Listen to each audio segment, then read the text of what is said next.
Hey, how you doing? This is RJ. Today I want to talk to you about a fairly general topic, but it is also a topic that's based upon mostly my own personal experience. So if you have different experiences and want to disagree with me, please do so in the comments. Let me know what your experiences are with this. I'm going to talk about why Disney's Marvel and Time Warner's DC, but also the smaller companies to some extent, are going to kill your local comic store. They're just going to drive them out of business. And again, this realization sort of came to me. I've been realizing this off and on somewhat over the last little while, but it sort of hit me this week. And it hit me because I realized that I'm not going to keep my comic store open either. Not with the way I buy things. I'm just not. Because, and I've said this before, I'm cheap. It's really that simple. I'm not hiding it. I'm a cheap person. But I'm cheap in the way that, I just think to myself, well, how much can I get for what I got? I don't walk into some place saying, this is what I want. I'm going to pay whatever it costs. I'll walk into some place and think, how much can I get for this money? How can I walk into the store with as much stuff as possible for as little as possible? It's a fairly common way to think about things. And when I do that, basically, I'm haggling. Okay, I like to haggle. And if you don't think that you can haggle in this day and age in North America, you're dead wrong. You can haggle, all right. You just don't haggle with the people who run the store directly. You haggle with them through time. You use time to haggle with them. It's fairly simple. And I'll go over that. But my way that I have been going into my comic store, because I've been going back into my comic store, it was there for a long time. It was there when I was back in comics, back in the 90s. It's the same store. There's another one there as well now. And I've been going into my local comic store, and I've been spending some money there. Every week I've been spending some money there. But I was looking at what I spend money on. And I buy something new every once in a while. But mostly I go to the dollar boxes.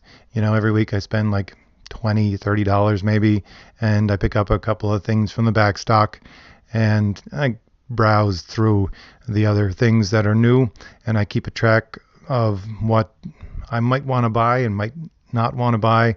I don't usually grab things off the shelf. I usually wait to see a little bit of a review somewhere to see if I can buy it, or if I want to buy it, or if it's good enough to buy, something like that. But with this trend, I've noticed something. I've noticed that there is no need for me to buy anything new for a number of reasons. So, reason number one is this. If there is something that is actually good out there, then people are going to notice. If there's a new book that's actually good, people are going to notice. Either the fans are going to notice and they're going to say, I want that, or the company is going to notice and say, people are going to want this. So if the company notices, they're going to put variant covers on it so they can sell as many as possible. That's the company getting as much out of one story as possible. And I want to do a whole video on variant covers and why they are killing the industry and comic stores along with it as well. And hopefully I'll get to do that sooner rather than later, because that's a big topic. But they'll put a variant covers on it.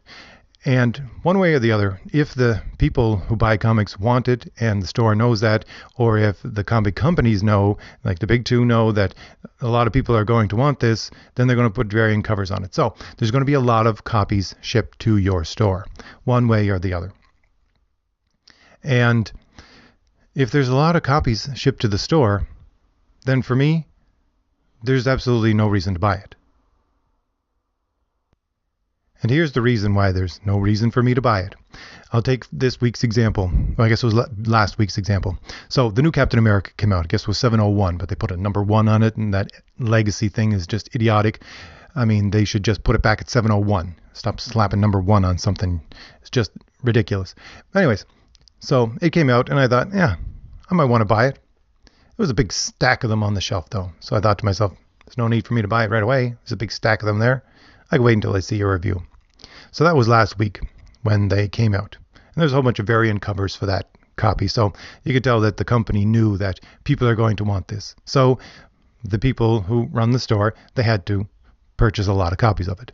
So I went in this week, and so the way that the main store that I usually go to runs is that they have a bunch of different sections. One section, again, it is this week, new this week. They have a shelf for new this week. They have another shelf for new last week. And then they have another shelf which is new this month, which is stuff older than 2 weeks ago. So the Captain America from last week to this week went from new this week to new last week shelf. And there's still at least 25 copies of this Captain America on the new last week shelf. And so it got me thinking, yeah, sure. I actually saw some pretty good reviews of it, so I thought I might pick it up, but there's no reason for me to pick it up because I can wait a couple more weeks. And if I can wait another 2 weeks and it's still a big stack, because I can't see them selling more than 20 copies of a new last week book. I just can't. Unless something drastic happens and somebody wants to buy all the variant covers. And you get a number of those people coming in to buy them all.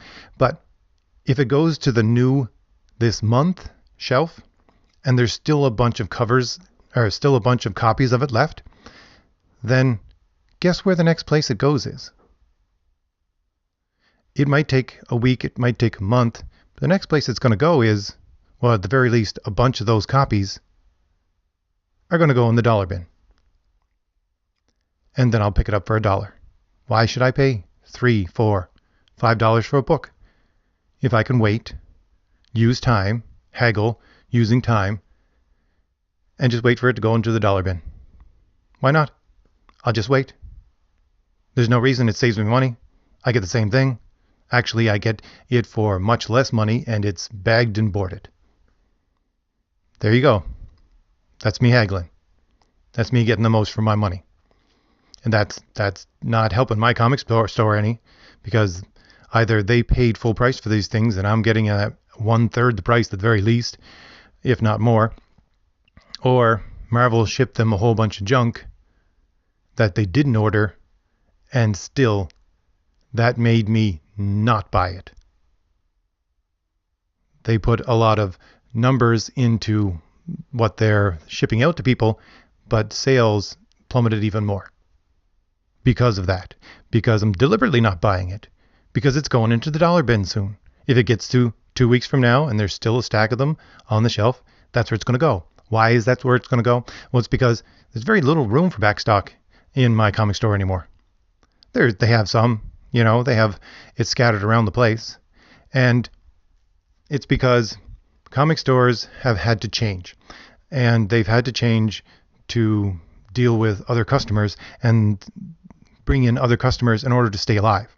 And again, this is an entire separate video that I want to do. But somebody, to give you a little glimpse of what that video would be like, somebody said to me once recently in one of my comments saying, do you think that comics will ever go back into the corner stores, into your 7-Elevens or into your hardware stores or your drug stores or things like that, places where I used to buy them when I was a kid?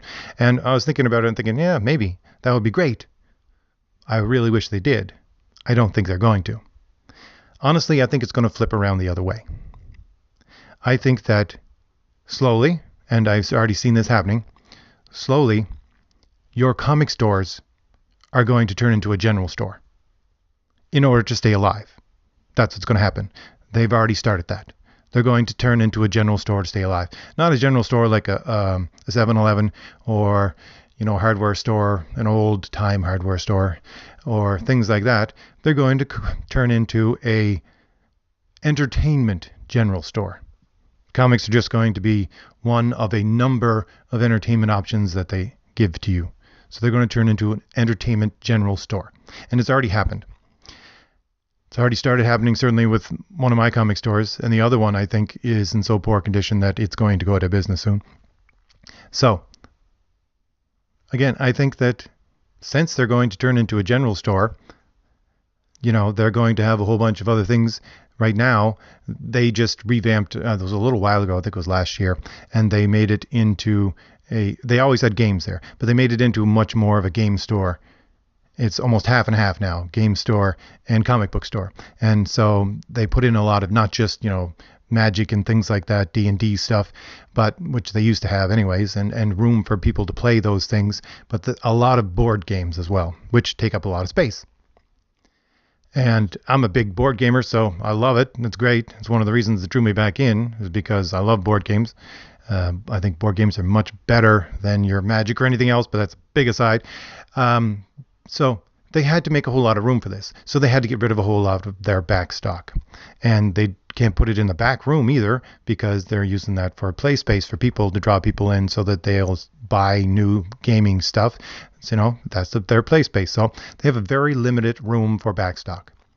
And they do have it scattered around. They did it really well. They put these really high sort of towers, kind of like almost library towers, library bookshelves, and they put in these half long boxes, and you can pull them out. And so they still have a lot of backstock there, but nowhere near as much as they used to. And they don't have room for sticking huge amounts of backstock into what they got out anymore. It's just full up. They don't have room anymore. So what do with all these new comics that don't sell? They got no place for them. They got to get rid of them quickly. They're going to have to gain back their loss somehow. And so how do they do that? They stick them in the dollar box. And hopefully people will just come along and pick them up really quickly, get rid of them. They'll cut their losses. That's it. And again, I know this is very personal to me and my comic store. Let me know if your comic store is anything like this. Leave that in the comments too. I'd like to know what your comic store looks like, because I got a couple of different comic stores that I go to, and this is the main one. Other ones look a little different. Some look the same. But yeah, there's no reason for me to buy that Captain America, because it's going to go into the dollar bin, because they got nowhere else to put it. Because they don't have room for all the backstock that they used to have. They don't have room to stack these things up. So they're going to have to get rid of it as quickly as possible. If they have, 10, 15 variant covers left over, they might take a couple and stick them in their backstock, or put them someplace in their own collection or in their homes or wherever they collect it, in their basements. They might have some room for it, the store owner. But for the most part, they're going to go in there, in the dollar bins, because I've seen this happen. But if they do the opposite, if they stick them somewhere else, if they stick them in their own private collection, or they stick them in boxes somewhere else where they have storage or things like that, that's a loss. That's a straight up loss. Especially if they're paying for them and they're not just getting shipped these things by Marvel by being overshipped. If they're actually paying for these things, the stack of comics, and they have to stick them somewhere where they're not going to be accessible to someone buying them, that's a loss. It's a straight up loss. And they can't take that loss week after week, month after month. There's not going to be a year after year, because if they take that loss continually, they're going to go out of business. Pure and simple. Out of business. So again, yeah, they got to go someplace where they're going to get rid of them. They got to go someplace where they're going to cut their losses. And I've seen this happen. I've seen it happen by them going into the dollar bins. I've seen this happen again last week, or a couple of weeks ago. I picked up X-Men Blue. That was last month. I picked up Hunt for Wolverine. One of them anyways. That was just, I figured it was $1. I knew it wasn't worth it. It wasn't certainly worth the cover price, but I picked it up anyways, just to take a look at the art. I wanted to see, because I knew it was bad and it had bad reviews, how bad the art was. And a lot of other things, as I was saying, all the Jane Foster's Thor runs, they're all in there. Death of Thor, all these things that were supposed to be big, they're all in there. And this week I picked up, what did I pick up? One of the Terrifics. It's probably 2 months old. And I heard that the Terrifics are terrific. And unfortunately, I don't think it's going to last very long. But I read it, and it was good. It was really good. It was a good old Fantastic Four story, and I like Fantastic Four. So, it just, again, it tells me, don't buy these things. Don't spend your money on them because they're going to be in the bin. And so that was the first reason. The second reason is this. Again, me going around to my dollar bins and me going around to my backstock. If you're smart, you realize the following. And a lot of people, I think, are sort of picking up on this after a while because the comic industry, who they sell to, are becoming smarter. They're becoming older as well. So again, they're not selling to his kids as much. But why am I paying $3, $4, or $5 for comics if I want to read comics? And I think this is affecting a lot of other different industries, especially TV as well. But I'll go over that some other time as well. But I got so much backstock that I can pick from. Why am I buying new comics? Because a new comic is a gamble.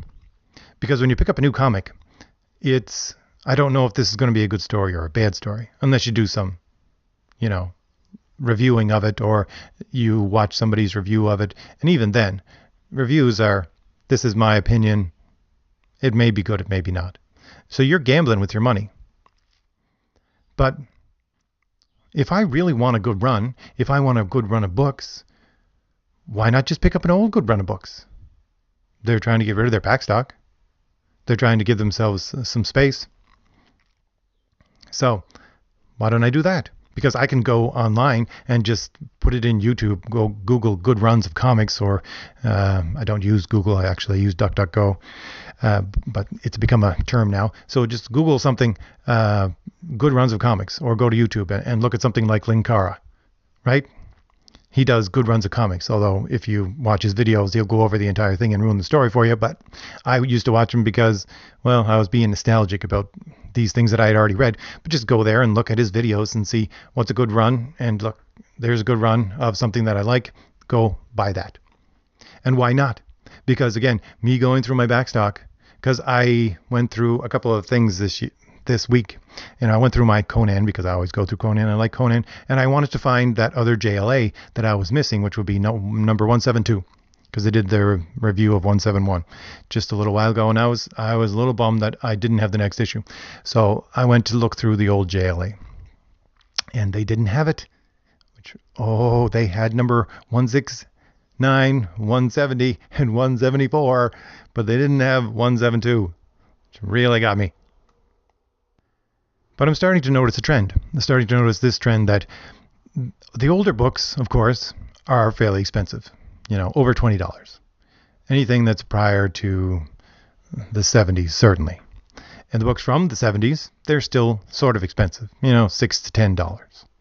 But if you get into the 80s and 90s, those books are selling for $2, $1.50, $1. And the 80s and the 90s were the time when comics were the best. They had the best art and the best storytelling. You're going through things like Walter Simonson art, or Joe Kubert, or what else you got? You got George Perez stuff. I mean, it's beautiful art, and you got beautiful storytelling with Chris Claremont. All of these things, you can find really good runs. That's where the majority of good runs are that you're going to find. And you can go, again, just go someplace really quickly on the internet and find out where these good runs are. And you can go in and buy them. And you can buy, where they start. And buy a couple issues, see if you like it. If you do, just keep buying that. You got yourself a continuous story. There's your entertainment. You're picking up good runs. And you're paying $1, $1.50, maybe $2 a book, instead of $3, $4, $5 a book on something that you're gambling whether or not it's good or not. So why? Why would I gamble with the new stuff? Especially if it's going to go into the dollar bin, possibly because they've ordered too much. So there's no reason for me to. And if you actually think about it, there's no reason for you to either, because it's just hype. Again, you're just buying possibly because of hype. Because you want something new. Because that's what's hyped up in our culture. Buy the new thing. Go out and get the new thing. Why? The old things are better. You can get them for less. You know that there's quality there. What's the point? What is the point? And I think this all comes down to the following. that comic buying right now is a buyer's market. But the comic companies are still treating the industry like it was a seller's market. Now, if you don't know what buyer's seller's market is, I'll go over it really quickly. Let's say you want to sell your house. If you want to sell your house, you have a set number. This is what I want to sell it for. If the economy is really good, then it's a seller's market, because somebody comes up to you and looks at your house and say, I really want to buy your house, but I'm going to haggle with you, and I don't want to pay that much. I'm going to pay less. And they'll look at you and say, yeah, leave, go away, because there's 20 people waiting behind you who want to look at my house, and one of them will pay what I want. So that's a seller's market. That's where the seller can get what he wants for what he's trying to sell. A buyer's market is when usually the economy is in the toilet and you're trying to sell your house and it's been on the market for a while. And so the people who are buying houses know that. So they come to you and say, hey, I would like to buy your house, but I'm not going to give you as much as you think. I'm going to give you a lot less. And that usually works out for the buyer because the seller is having trouble offloading this house. So he's going to consider that haggling a lot more than he would if it was a seller's market. All right. So buyer's market is when the buyer is in control of the price. Seller's market is when the seller is in control of the price. Right now, the comic industry is in such disarray that it's a buyer's market. I can set the price, and I can haggle. I can haggle using time. I can haggle using my backstock. I can haggle in a number of different ways. You just got to think about it a little bit. And so, since I can haggle, I can get more for my dollar, a lot more for my dollar, 3, 4, 5 times as much for my dollar if I buy smart and don't buy new comics. Buy older comics. Wait for things. So it is a buyer's market. But the companies, the big companies, Disney's Marvel and Time Warner's DC, they are still acting like it's a seller's market. And perhaps the reason why they're so confused about this is because it is really good times now for most people in North America. I'll say most, a lot more in the US than in Canada and Mexico, but still.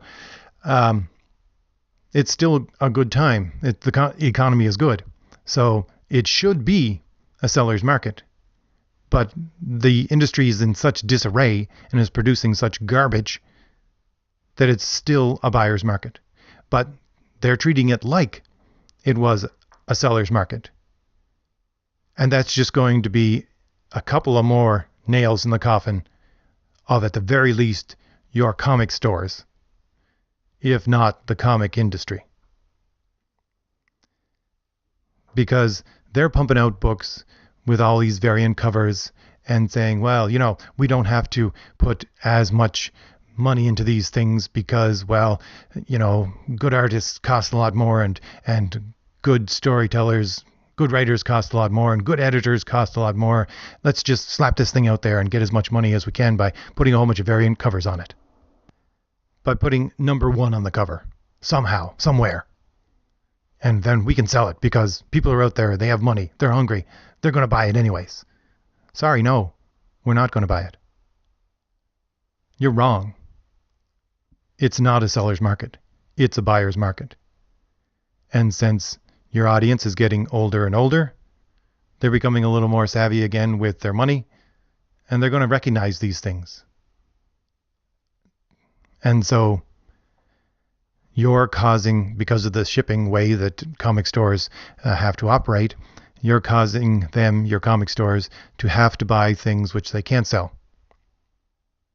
Or you're giving them stuff, if you're over compensating for what they actually ordered and sending them more, you're giving them stuff that will cause people to think twice about buying it. Because quite honestly, the more copies of something that's on the shelf, the less inclined I'm going to be to buy it. Whereas I'm sure they think the opposite. They think, oh, people are going to see all these copies on the shelf and they're going to pick it up like crazy because it's going to be the next best big thing. No, it's quite the opposite.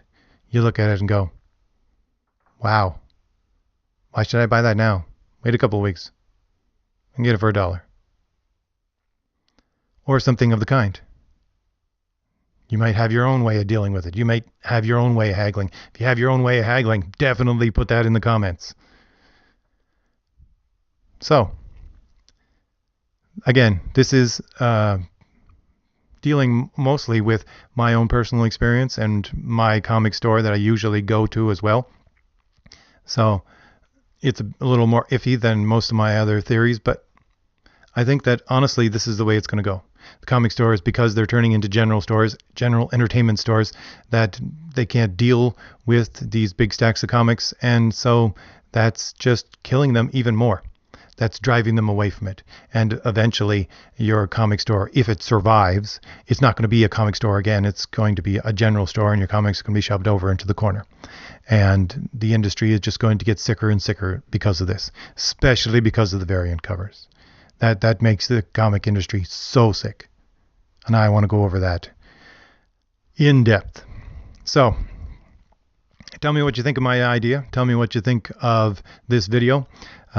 Hit like, hit subscribe if you found it helpful in any way or informative or gave you some new ideas to think about, because that's what I'm here to do, give you some new ideas to think about. And leave a comment for me. Give me some new ideas to think about. Give me a little more than my own experience with these things. So, hopefully you enjoyed my video. As I said, hit like, hit subscribe if you did, and I will have another video soon enough. I don't really have a set schedule for when I put these things up. It's really when I have the time, and hopefully that's okay with everybody who subscribed to me. If not, again, leave that in the comments. Oh, and share the link. Right, share the link. It seems to help my videos a lot if you share the link. I'm still trying to figure out why some videos do well and some don't. If you have any idea about that, you can give me some more comments about that as well, because I really can't figure it out. I don't know why. But all I can come up with is that people share the link and they seem to do a lot better, which is great. Great all around. Sharing all these ideas all around is great. All right. I'll see you later. Bye.